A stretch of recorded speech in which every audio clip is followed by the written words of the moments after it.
आमदार म्हणजेच जिहाद्यांचा ओरिजिनल बाप, ज्यांच्या नावातच राम आहे, याच्याप्रमाणे महापुरुषांचे विचार घेऊन चालणारे आमदार संग्राम भैया जगताप यांना मी विनंती करते की त्यांनी त्यांचे मनोगत व्यक्त करावे.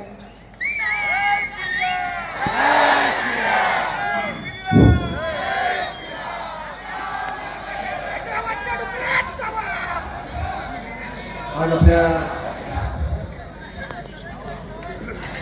अहिल्यानगरमध्ये मागच्या सोमवारीच महामानव विश्वरत्न डॉक्टर बाबासाहेब आंबेडकर यांच्याबद्दल आक्षेपार्ह पत्रक टाकण्याचा पराक्रम एक जिहादी फरीद खान या नावाच्या व्यक्तीनं करण्याचं काम केलं. त्याला पोलिसांनी मंगळवारच्या दिवशी अटक देखील केली आणि या संपूर्ण घटनेचा निषेध म्हणून आज आपल्याकडं शिवशक्ती भीमशक्ती हा एकत्रित मोर्चा या ठिकाणी आज आयोजित करण्यात आला. त्याकरता मंचावरती उपस्थित असणारे सन्माननीय पडळकर साहेब, सागर भाऊ, त्याचप्रमाणे ज्यांनी मागाशी आपलं मनोगत व्यक्त केलं असे निकाली साहेब व मंचावरचे सर्व अतिथीगण, सकाळपासून आपण सर्वजण पायी मोर्चा केलाय. बरंच मोठं अंतर आपण सर्वच लोकांनी आता पायी इथपर्यंत आपण आणलो आहोत आणि सगळेजण बरेच लोक उन्हात आहेत. काही लोक सावली घेऊन थांबलेत आणि काही लोक जर काही जर झालं तर वर तयारीच तो थांबलेले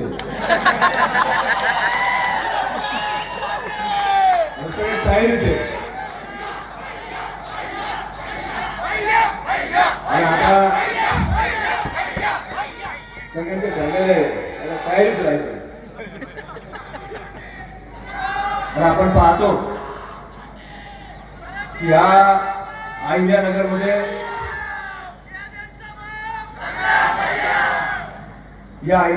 आपण पाहतो की नवरात्र उत्सवाच्या कालखंडामध्ये आपण पाहिलं की जाणीवपूर्वक सण उत्सव आला की काहीतरी घुसपाट काढायचं, काहीतरी वेगवेगळे फलक महाराष्ट्रावर देशभर लागले म्हणून सांगितलं. आपल्याला इथं पाहायला मिळालं. हरकत नाही, तुमच्या देवाचं नाव असेल, तुमचं काय नाव टाकत असेल तुम्ही, हरकत नाही. पण त्याच्या खाली जो काही मजकूर होता अत्यंत आव्हान देणारा होता आणि या आव्हानाच्या माध्यमातून कुठेतरी समाजामध्ये ते निर्माण झाला पाहिजे असा एक प्रयत्न, त्याच्यातनं काही करण्याचा प्रयत्न नवरात्र उत्सवाच्या कालखंडामध्ये आपण सर्वांनी लोकशाही मार्गाने प्रशासन, मग ते पोलीस असो महानगरपालिका असो, त्यांना आपण सांगायचं काम केलं. पण त्यांची सुद्धा हिंमत झाली नाही ते बोर्ड काढायची. आणि आजही आपण जर पाहिलं तर ते बोर्ड फक्त आक्षेपार्ह जे खालचं लिहिलंय तेवढं फक्त काळ्या चिकट पट्ट्या लावून ते झाकून टाकलं. म्हणजे आजही बोर्ड ते आपल्याला वेगवेगळ्या ठिकाणी पाहायला मिळतं. म्हणून या माध्यमातून त्या दिवशी काहीतरी घटना घडल्यानंतर जे काही ज्या व्यक्तीने खाली जमिनीवरती लिहिलेलं होतं नाव, त्या व्यक्तीला 15-20 मिनिटांमध्ये पोलिसांनी ताब्यात घेतलं आणि ताब्यात घेतल्यानंतर आरोपी जर संशयित जो आहे तो ताब्यात असल्यानंतर रस्ता रोको करण्याचं काही कारणच नाही. पण तरी देखील रस्ता रोको केला. जसं त्याला वाटलं की आता तिचं गोवंश टाकलेलं होतं, गोवंश हत्या केली, गोमांस टाकण्यात आलं, मग आपण केलं. त्यांना वाटलं आपण एक केलं. पण आपली मागणी काय होती की आरोपी धरलेला नाही, की आरोपी सापडला पाहिजे. पोलीस प्रशासनाने महानगरपालिकेकडे रिपोर्ट दिला, ते कत्तलखाने पाडायचा ते ठरवून दिलं त्यांनी, कुठले अनधिकृत आहेत त्याचा रिपोर्ट दिला, ते कत्तलखाने पाडण्याचे अशी आपली मागणी होती. मग तिथं प्रशासन आलं. प्रशासनाने आपल्याला सांगितलं की आम्ही पुढच्या काही दिवसांमध्ये 2 दिवसांमध्ये कारवाई करू. आणि आपल्याला आश्वासन दिल्यानंतर आपल्याला काही लेखी दिलं नाही, तोंडी दिलं, पण ते झाल्यानंतर आपला 10-15 मिनिटांमध्ये आपला रस्ता रोको आपण सगळेजण लगेच तिथून बाजूला गेलो, कारण आपण लोकशाही मानतो, प्रशासनाचा आदर करतो. आणि 2 दिवसानंतर प्रशासनाने ती कारवाई देखील केली, त्याबद्दल त्यांचे मनापासून अभिनंदन देतो. मग त्यांना वाटलं की आता हे लोक बैठे, आपण बी बैठे. पण येण्यांना त्याचा संशय ते संशय पोलिसांनी 10-15 मिनिटात 20 मिनिटात ताब्यात घेतला. मग आता तुम्हाला काय पाहिजे? शरिया कायदा, सरपंच जुदा लगेच. अरे भारत देश हे संविधानाला मानणार आहे, तो संशय ते खरं खोटं त्यांनी केलंय का नाही, कुणी केलंय ते पाहावं लागलं. कोर्ट चालेल, केस चालेल, न्याय व्यवस्था आहे, न्यायपालिका आहे, ते ठरवतील ना त्याला काय करायचं. म्हणजे त्यांचं लगेच म्हणणं असतं शरिया कायद्याप्रमाणे काय सरपंच जुदा. अरे हा भारत देश आहे, या भारतात चालत नाही. आणि मग तिथं ती सगळी मागणी करत असताना न ऐकल्यामुळं आपण पाहिलं की पोलिसांनी 1दा 2दा 3 वेळा 4 वेळा 10 वेळा विनंती केली. ते ऐकत नाही म्हटल्यानंतर त्यांनी पोलिसांना पोलीस प्रेमाने बोलायचे, आणि पोलिसांचं काम असतं पहिली प्रेमाने बोलायचं. त्यांना वाटलं हे पोलीस आपल्याला जमाव बघून घाबरले, कारण जमाव होता थोडा, त्यांना वाटलं घाबरले. पण ज्या वेळेला पोलीस प्रशासनाच्या काकी वर्दीपर्यंत तो हात पोचला, तर पोलिसांनी ताबडतोब तिथं पोलिसांनी त्या लोकांची लायकी दाखवण्याचं काम, जागा दाखवण्याचं काम केलं. आणि आपण सगळ्यांनी ते व्हिडिओ सोशल मीडियावर पाहिले. आणि ते व्हिडिओ फार थोडे आले आपल्याकडे, याच्यापेक्षाही भयानक, रात्रीचे पण भयानक येतात. रात्रीचे जे व्हिडिओ आहेत ते काय पोलीस बाहेर दाखवू शकत नाही, त्यांच्या मोबाईलमध्ये आहे, आपल्यापर्यंत काय आले नाही, आम्हालाही दाखवले नाही. पण ते आपल्याकडे काही लोक गेले, ते पाहून आले, आणि पाहून आल्यावर त्यांनी सांगितलं की असं असं झालं. आणि तुम्हाला सांगतो, अंधारात त्यांना कपडे काढून झोपटले. मग आपल्याला कपडे काढलं कळालं ते गव्हर्नमेंट सगळे.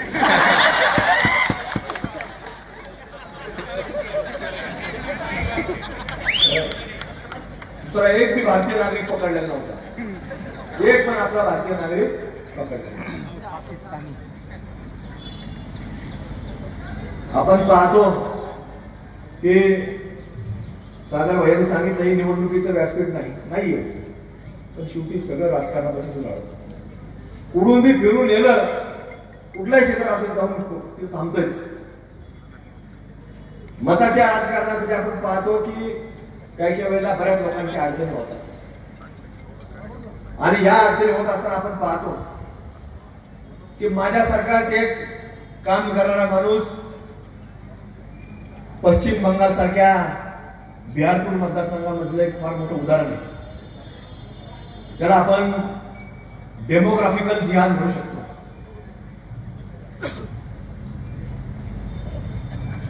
रंजन चौधरी म्हणून त्यांचं नाव आहे. 25 वर्ष त्या माणसाने तिथं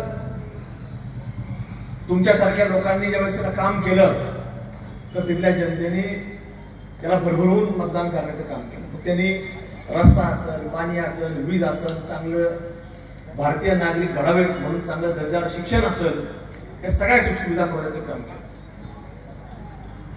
आणि मग हळूहळू तो लोकसभेमध्ये होता, म्हणजे खासदार होती ती व्यक्ती.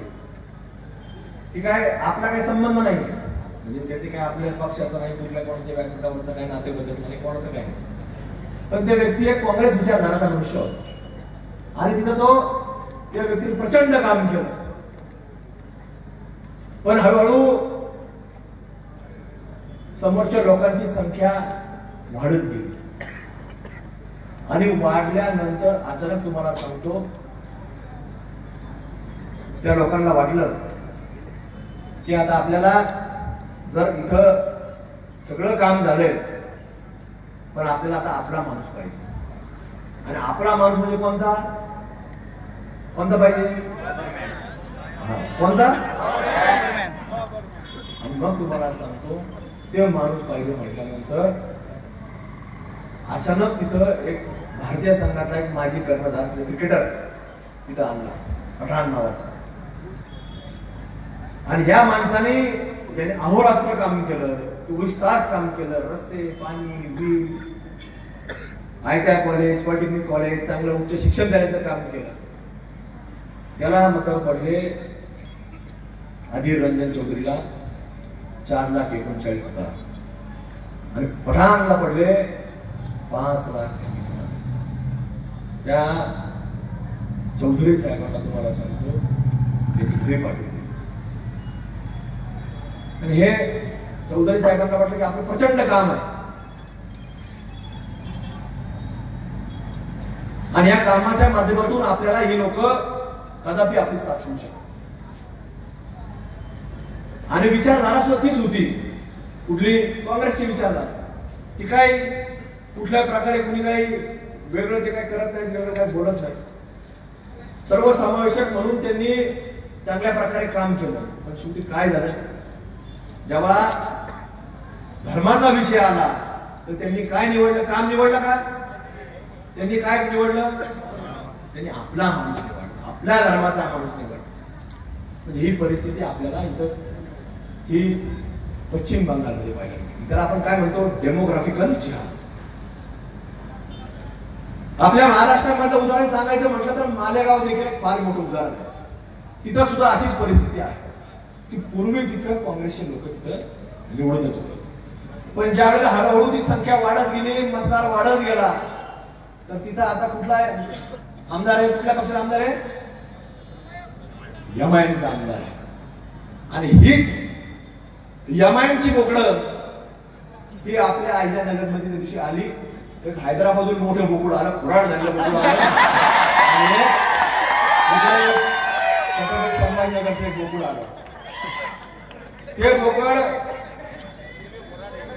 आता मला आवाज काढता येतो आणि मी काय प्रयत्न नाही केला नाही त्या बोकड्याचा आवाज काढायचा. ते आलं, ते सगळे कच्ची केले, ते बोकड आलं आणि ते काहीतरी बडबड बडबड बडबड आणि त्याला वाटतं आपण बोललंच पाहिजे, नाही बोललं तर आपल्यालाही लोक विचारायचं. आता ती भाषा बदलली, पूर्वी सांगायचे ते पूर्वी भाषा 15 मिनिट पोलीस हटाओ फिर देखेंगे. अरे 15 मिनिट काय, तू 5च मिनिट उभा घे आणि 15 मिनिट काय लागते, 15 मिनिट लागत नाही, तू 5च मिनिटं सांग. आम्ही काय भारतीय नागरिक आहोत, आम्ही काय मानतो, संविधान मानतो, आम्ही संविधान मानणारे लोक आहोत. त्याच्यामुळे तुम्ही आमची काही परीक्षा पाहायचं काम करायचं.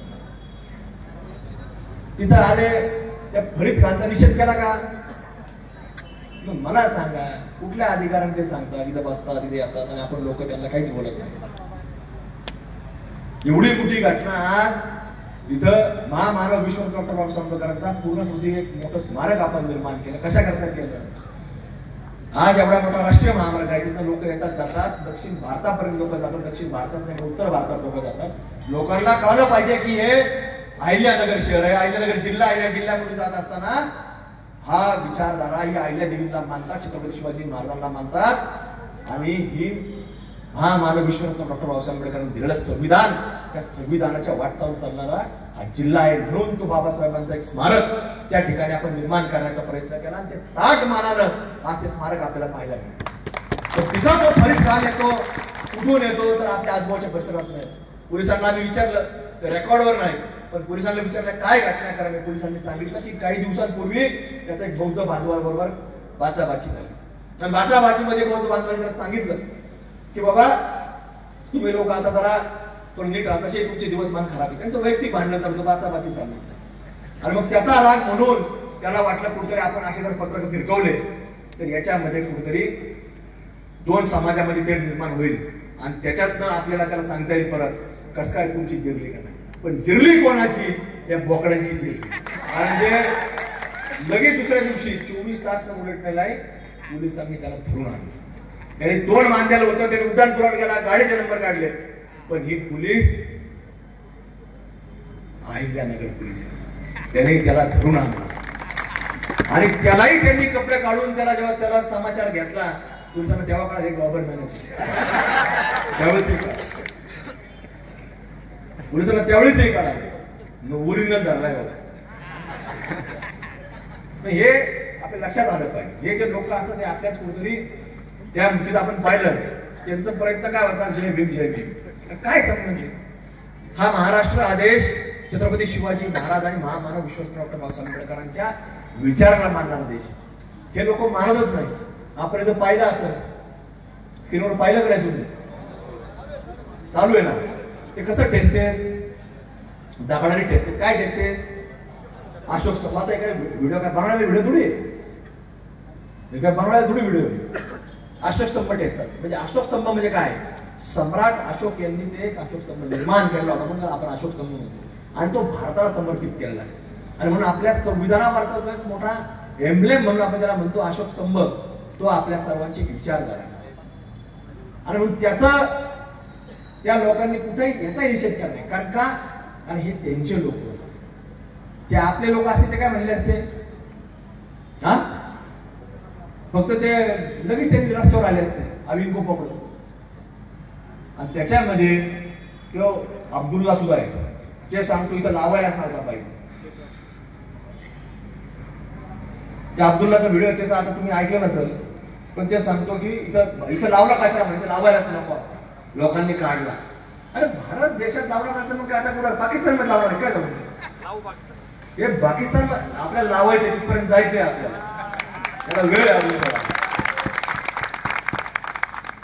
पण आपल्याला हे सगळं पाहत असताना करत असताना हे लोकांच्या लक्षात आलं पाहिजे हे काय चाललेलं आहे. त्या दिवशी देखील आपण परवा सांगितलं की खरेदी कोणाकडून करायची. आता सुरुवात आपण नाही केली. तिथे पत्रक दाखवले तुम्हाला. ते पत्रक दरवर्षी वाटते पुढं ईदला, ईदच्या पुढे. आता आपण बोललो, आपण काय बोलतो? आपण ओपन बोलतो. आपण काय कानात बोललो आणि नंतर असं म्हणत नाही ते मी नव्हतो बोललो. आपण बोललो. तर सुरुवात हे लोक करतात. गेल्या काही वर्षापासून हे असे पत्रक वाटले जातात. आणि हे पत्रक वाटले, त्या पत्रकावर काय लिहिलं तुम्ही वाचलं का? वाचलंय सगळे? दिसतं का लांबून? वरतून दिसलं तुम्हाला? याच्यावर सगळं मजकूर लिहिलेला आहे. मजकूर वाचलाय तुम्ही? नाही का? वाचून दाखवू मी. ईद की खरीदी अपनों से ही करे, अपना खाएगा जकात निकालेगा, गैर खाएगा हथियार निकालेगा और फिर उस हथियार को लेकर तुम्हारे घर और मस्जिद पर भगवा झंडा लहराएगा. नोट उम्मते काय ते मला वाचता येत नाही. हर जिम्मेदार इंसान तक पैगाम वाचायचे नाही, आपल्याला शिकायचे नाही. पण ही सुरुवात बऱ्याच वर्षापासून. आपली जकात बंद झाली पण ह्यांची ही जकात अजून चालू. आणि मग ह्या लोकांचं चालल्यात एक पत्रक आमच्या पुरुष आम्ही जाऊ द्या समाजात तेढ नको निर्माण व्हायला, जाऊ द्या समाजात तेढ नको निर्माण व्हायला. पण आज हा थांबायला तयार नाही. त्यांच्यातल्या काही जबाबदार लोकांचं त्यांनी सांगितलं जिम्मेदार लोकांना पोहोचाय. तर आम्ही त्या जिम्मेदार लोकांना भेटलो त्यावेळेला, त्यांना सांगितलं की तुम्ही थांबवा, असं करू नका. याच्यातनं जातीवाद पसरण्याचं काम होतं. पण ते थांबले का? आपण एक वेळा सांगू, 2 वेळा सांगू, 3 वेळा सांगू, आता किती वेळा सांगा? आपणही सांगितलं. काय सांगितलं? की आपल्या लोकांनी आता सुरुवात या लोकांनी केली तर आपण काय त्याच्यामध्ये चुकीचं? सुरुवात जर आपण केली असती वेगळी गोष्ट. मग आज ही जर परिस्थिती असेल तर या सगळ्या गोष्टीवर आपल्याला विचार करण्याची आवश्यकता समाजामध्ये निर्माण झाली. आज हेच नाही तर आपल्याकडं आता गुरुवारच्या दिवशी एक फिर्याद दाखल झाली. आता हा मोर्चा शिवशक्ती भीमशक्तीचा आहे, पण अजून एक विषय की आता गुरुवारच्या दिवशी एक मोठा लव जिहादचा देखील आणि धर्मांतराचा, म्हणजे त्याच मुलीला लव जिहादमध्ये अडकवलं आणि तिला धर्मांतर करण्याकरता प्रयत्न जोर जबरदस्ती चालू होती. तशी अधिकृत फिर्याद, म्हणजे काय मी म्हणतो म्हणून नाही, अधिकृत फिर्याद नगरच्या पोलीस स्टेशनला दाखल झाली. आणि गुरुवारपासून आज शुक्रवार, शनिवार, आज रविवार, या 3रा दिवस आहे. अजून सुद्धा तो आरोपी मोकाट आहे. म्हणजे अजून सुद्धा तुम्हाला सांगतो त्याला अजून पकडले गेलं. आणि शुक्रवारचा गॅप दिला तर शनिवारी सुद्धा तुम्हाला सांगतो या अंजलीताई माझ्याकडे एक महिलेला काल घेऊन आले. आता ती महिला फक्त FIR द्यायला तयार नाही, म्हणजे पोलीस केस. पण तिसरा सुद्धा सेम प्रकार, म्हणजे फक्त 1 दिवस सोडला म्हणजे गुरुवारी एक झालं किशनमध्ये एक महिना अजून उभे राहील. म्हणून तुम्हाला सांगतो आपण मिटवायचं ते. आम्ही सुद्धा अनेक प्रकरण असे सांगत आलो की मिटवा, कशाला दोन समाज वादलं, आणि असे बरेच वर्ष मिटवले. एकदा नाही, आपल्या घरातलं लेकरू सुद्धा ज्या वेळेला एक वेळा वाद करण, दोन वेळा वाद करण, चार वेळा वाद करण, आपल्या आई वडील त्याची बाजू घेतील. पण रोज रोज व्हायला लागलं त्याच्या आई वडील त्याला म्हणते तर पोलिसांना सांगते याला घरात, याला जेलमध्ये टाका, नाही तर त्याला घरातून बाहेर काढायचं काम करतो. आता ह्या आवडती कवर पोसायच्या, हा आपल्यासारख्या समोर फार मोठा प्रश्न निर्माण झाला. आपण मिटवलं नाही असं सांगत नाही, आपण 1000 वेळा मिटवली, पण प्रत्येक गोष्टीला मर्यादा असते. आई बाप सुद्धा त्या पोरांना एवढ्या वेळा एवढी चूक माफ करत नाही, तेवढ्या चुका आपण सगळ्यांनी अनेक वेळेला माफ केल्या. पण आज हे दिवसांदिवस हे प्रकरण वाढत. अशीच अजून एक फिर्याद 2023 मध्ये दाखल झाली. ती काय आहे, एक अब्दुल्ला खान नावाचा मुलगा आहे, त्यांनी स्वतः फिर्याद दाखल 2023 मध्ये. आता 25 साल त्यांनी फिर्यादीमध्ये टाकलेलं आहे की त्याच्या खाली तिथं फटाकडे वाजत होते, आणि फटाकडे वाजत असताना त्यांनी त्या लोकांना सांगितलं कशाचे फटाकडे वाजवतात, तर ते म्हणला भारत आणि ऑस्ट्रेलियाचा सामना होता आणि त्यात भारत हरलाय म्हणून फटाकडे वाजवतो. ही एफआयआर आहे. मी काय गुरुवारची घटना, कालची घटना, या अंजलीचं नाव घेतलं, नावानिशी सांगतो, ते अजिबात काल्पनिक गोष्ट नाही. आणि ही फिर्यादचा कागद, एफआयआरचा कागद नाही त्या दिलेलं आहे. म्हणजे भारत कुठल्याही देशावर जरी हरला, फक्त पाकिस्तान नाही, कुठल्याही देशावर हरला तरी फटाकडे वाजवा. आणि फिर्यादी कोण आहे, खान नावाचे, आपला कुठलाही व्यक्ती नाही. आता खान खोटं बोलतो का, पण हा कुठला आहे, हा मला वाटतं संविधान मानणारा मनुष्य असावा, भारतीय मुस्लिम असावा, भारतीय संविधान मानणारा असावा, म्हणजे हा शरिया कायद्याच्या विरोधातला असावा, असं आपल्याला काही समजायला हरकत नाही. पण हे जी लोक आहेत, ही जी पिलावळ आहे, याच्या विरोधामध्ये अत्यंत आपल्याला पुढच्या काळामध्ये आक्रमक आणि पुढच्या काळामध्ये अत्यंत सुरक्षित राहणं गरजेचं आहे. कारण हे लोक नाव बदलून आपल्याशी संपर्क करतात. हे लोक आपल्यामध्ये येत असताना कुठेतरी आपुलकीच्या भावने येत असतात. मी आता पाहिलं की आता काही लोक इथं आजूबाजूला थोडं जरा पूर परिस्थिती झाली, अचानक अतिवृष्टी नुकसान झालं, तर तिथपर्यंत जाऊन पोहोचले की त्या लोकांना आपलंच दाखवायचं. तिथं आपल्या सुद्धा लोकांनी भरपूर मदत केली आहे, पण यांनी फक्त दाखवण्याकरता केली. त्यांच्या कुठल्याही प्रकारे प्रलोभनाला बळी न पडता आपण या सगळ्या गोष्टीवरती बारीक विचार केला गेला पाहिजे. आणि आज अशा ज्या घटना घडताय, जसं पश्चिम बंगालचं सांगितलं, मालेगावचं सांगितलं, या संभाजीनगरमध्ये अनेक केसेस दाखल आहेत. जसं आता सागर भैया तुम्ही याचं नाव काढलं नगर महापालिकेचं आमच्या, तर तुम्हाला सांगतो छत्रपती संभाजीनगरमध्ये अशीच मोठी संख्या निवडून आली. पण ज्या वेळेला जनरल बोर्ड सुरू होण्याच्या अगोदर तर आम्ही सुद्धा तिथं महापौर म्हणून काम केलं. अनेक लोक या ठिकाणी आहेत, ते नगरसेवक म्हणून काम करतात. पण ज्या वेळेला तुम्हाला सांगतो की सुरुवातीला जनरल बोर्डच्या आणि शेवटला जेव्हा राष्ट्रगीत चालू होतं, इथं आम्ही पाहिलं हे लोक उठून बाहेर निघून जातात. इथं उठून बाहेर निघून गेले तर आपण समजू शकतो. पण ज्या वेळेला छत्रपती संभाजीनगरच्या सभागृहामध्ये, महानगरपालिकेच्या सभागृहामध्ये त्यांची संख्या ही वाढली, तर ज्या वेळेला राष्ट्रगीत लागलं तर तुम्हाला सांगतो ते मॉबवर बसून खाली फोनवर बोलत बसले, एक स्वतःचा माणूस उठला नाही. आणि मग आपले लोक जे खरे महामानव डॉक्टर बाबासाहेब आंबेडकर, छत्रपती शिवाजी महाराजांना मानणारे लोक त्या सभागृहात होते, त्यांनी कुठलेही एफआयआर दाखल कार्यकर्ता पुढाकार नाही घेतला. त्यांनी जाग्यावर त्यांना उत्तर द्यायचं काम केलं. तिथं मारामाऱ्या झाल्या सभागृहामध्ये आणि त्यांना जाब विचारला. महिलांनी मारलं किंवा महिला सदस्यांनी त्यांना मारलं. हे कधी झालं, संख्या वाढल्यावर झालं. त्यामुळे आपल्याकडे सुद्धा तुम्ही म्हणता आता निवडणूक व्यासपीठ नाही, पण सगळं तिथंच येतंय, शेवटी सगळं तिथंच येतंय शेवटला. म्हणून आपल्यासोबत विचार करण्याची आवश्यकता आहे. आपल्याला राष्ट्रगीत म्हणणारे लोक त्या सभागृहात पाहिजेत का नाही पाहिजे हे सुद्धा आपल्याला ठरवावं लागतं. आणि इथंच नाही, कुठल्याही सभागृहात, ग्रामपंचायती सभागृह जरी असलं तर तिथं आपल्या विचाराचे लोक पाहिजे. जो राष्ट्रगीत म्हणतो, तो उभा राहतो, जो संविधान मानतो. म्हणून हे सगळं आपल्याला बारकाईने विचार करण्याची आवश्यकता. आता काही दिवसांमध्ये आपल्याला याच्यामध्ये हळूहळू आता बऱ्याच ठिकाणी रिझल्ट पाहायला मिळतोय. आणि निश्चित रूपानं आपण चांगल्या पद्धतीने जिथं जिथं काही घटना घडल पहिली प्रत्युत्तर देऊ आणि मग मोर्चा काढू, की तुम्ही काळजी करू नका. जिथं जिथं काही घडल तिथं प्रत्युत्तर देण्याचं काम केलं पाहिजे आणि नंतर मोर्चा काढायचं काम. आणि आपल्याकडे 4-2 हात बसले काय फरक नाही पडत. म्हणजे काय आहे काय अडचण आहे कोणता काही चालू असतं वरचे वरचे सांगा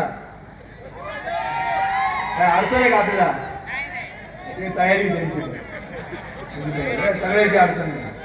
इकडच्या लोकांची सगळ्यांची हालवत आहे किती. मला सांगतो की आता आपण लोकशाही मानणारे लोक आहे, पण या लोकांनी आपली कुठल्याही प्रकारची प्रतीक्षा पाहू नये की आपण काय करू.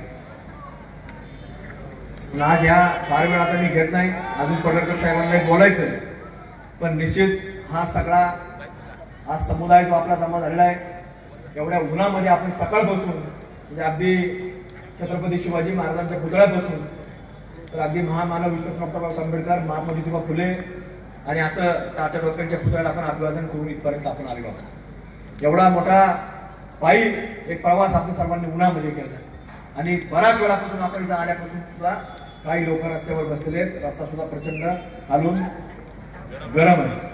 हे लोक आता बरीच सावली उभे आहेत, काही वर गेले इकडे बसलेले आहेत.